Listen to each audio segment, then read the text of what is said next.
28/5/2025 বিএনপির তারুণ্যের সমাবেশ অনুষ্ঠিত হয়। হাজার হাজার নেতাকর্মী মিছিলে মিছিলে কানায় কানায় ভরে যায়। নয়াপল্টন থেকে মতিঝিল শাপলা চত্বর পর্যন্ত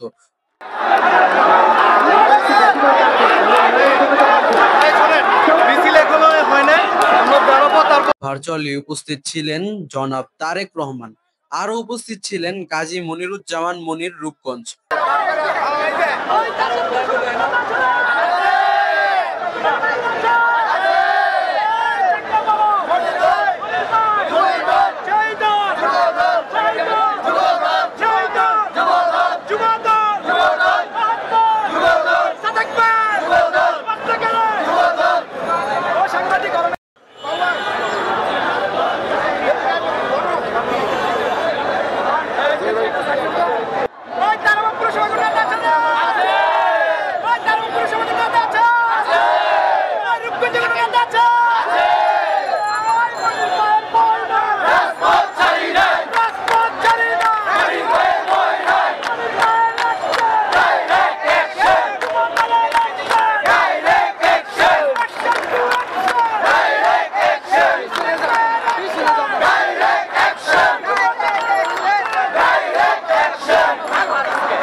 ও আহাদ কাজী ও আরো অনেক নেতাকর্মী।